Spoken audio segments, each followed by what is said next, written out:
difficult, but it brings liberation.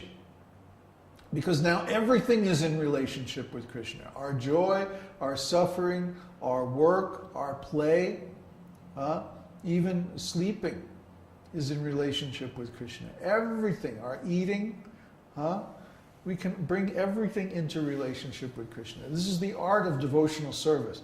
How do we bring every part of our being back into relationship with Krishna? If we can figure this out, then we get liberation. And everyone has to figure it out on their own because everyone is an individual. Everybody is different. There are suggestions in the scriptures, but the scriptures can't cover every possibility because human life is just too variegated. There's too many possibilities, too many different situations. But the scriptures can give the principle. The principle is that we take every aspect of our lives and add Krishna. Not that we have to give up anything. I mean, beyond giving up meat eating and stuff like that. Yeah, we have to do that. But let's say that we're very attached to music, for example. I was a musician for many years and I was very attached to music. I couldn't give it up. So what did I do? I used it in Krishna's service. I recorded so many CDs of Krishna conscious music. So anything, I mean, music happens to be pretty easy to engage in Krishna's service. You just chant the mantra to a nice tune and automatically we're using our music for Krishna. But anything can be used in Krishna's service. Anything. Prabhupada one time said, even atomic missiles can be used in Krishna's service. So somehow or other, there is a way to engage all aspects of our life, all our qualities, all our energy, all our particular talents and particular likes and dislikes in Krishna's service. That's why it's important to read Srimad Bhagavatam. Srimad Bhagavatam has so many stories of different devotees who are, you'll see they're very unique and individual, and how they engage themselves in Krishna's service, their particular qualities or their particular situation. Any more questions? What is the difference between linear time in the material world, even though time is seemingly cyclical as registered by a clock, and the non-existence of the element of time in the spiritual realm, even though we are witness to samsara? This is a big question. Who's there? Krishna Prapti. Krishna Prapti. Well, time is cyclical, but the cycles aren't measured by the clock very well. Actually, time is fractal. Fractal means the same shape or the same relationship repeats at different scales, bigger and smaller scales. Like if you look at a fractal, diagram of a fractal, and you zoom in on it, you'll see the same design that was in the overall figure at smaller and smaller and smaller scales. So similarly, the same pattern. Remember that pattern? Creation, gestation, birth, growth, production of byproducts, dwindling, and death. 7 stages. You see that pattern reflected over and over and over and over at different scales, some larger and some smaller. And that's the pattern of time. So that pattern is reflected in the day, the night, the birth and life of every living entity, the weather, the seasons, the ages, the yugas, on every scale, every time scale, from very, very short, like subatomic particles, all the way up to galaxies and the whole universe. Everything reflects that same pattern, 7 stages. So we have to understand that because time is fractal, but the clock doesn't measure that. That's why we study astrology. because the actual measure is in the movements of the planets and stars. The clock is only a convenient approximation of the movement of the sun. It doesn't even exactly measure that. Yeah? It's just approximate.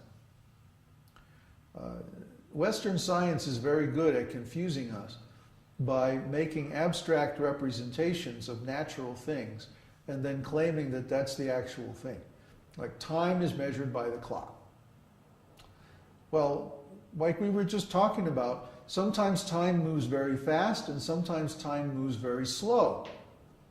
Time is subjective, or the measurement or feeling of time is subjective according to our state of consciousness. It's not like clock time says every second or every minute is the same duration. But we experience different periods of time very differently. Like the whole night will pass in what just seems like a few minutes, and then we wake up and it's morning. Or if we're sitting in the dentist chair, then time is moving very slowly. But actually, because time is a function of consciousness, our state of consciousness influences how we perceive time. Now, when we're in time, then we're pushed along by the waves of time. Just like a surfer is pushed along by the action of the waves. Except unlike a surfer, we can't choose whether to get on or off a particular wave. Once we're in a material body, we're stuck in time. And we're pushed along in time according to the cycle of manifestation of that particular body. But when we're in eternity, when we're in spiritual consciousness, then we can move in time as if it was space. I think that's the easiest way to explain it. It's like time is space, and we can decide where to go in time. So like Krishna's pastimes are eternal, that means they're always going on somewhere. So we can go to any of those pastimes that we want and relish them in association with the Lord at any time. We have to use the word time because our language is actually designed to express material concepts. Like we say, when Krishna decided to create the living entities. But actually there was never a time when Krishna created the living entities. The living entities exist along with Krishna eternally. So it's very difficult to talk about eternity. We don't really have the words or concepts in our language. But we can say that eternity is like space. Time becomes like space in eternity, because we have additional higher dimensions that we can move through. Does that answer the question? No more questions. Okay. Then let's chant the Shringa prayers. Oh, there's a question. Oh, a question? Quick. Hold on. It's a long Spanish verse. Okay.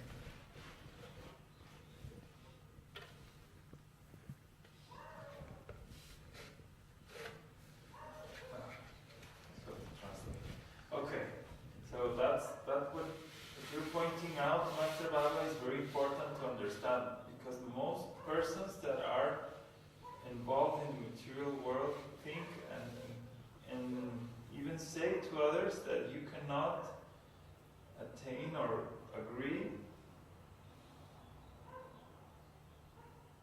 on the subject of God because it's subjective to everyone. You understand that, right? Okay. I think that persons are angry because they believe that God is as an idea that each person has. But as you say, God is the only truth that can be experimented by all, and there's no differences in understanding God. I mean, the knowledge of God is objective, right? Please, Master, how can we explain this to them? Well, it's hard to explain these things to someone who's not ready for it. A person has to come to devotional service out of their own need. Just like Arjuna. Arjuna had a problem that he couldn't solve. Now, what was the difference between Arjuna and the Pandavas on one side and the Kurus on the other? The Kurus thought, oh, we can solve this. We'll just have a big war. No problem. We'll just kill everybody. Yeah, that'll solve it. They were thinking like that. But the Pandavas were going, no, wait a minute. This is a much bigger problem. This is a very deep problem full of uncertainties and contradictions, and we can't solve it independently. We need Krishna's help.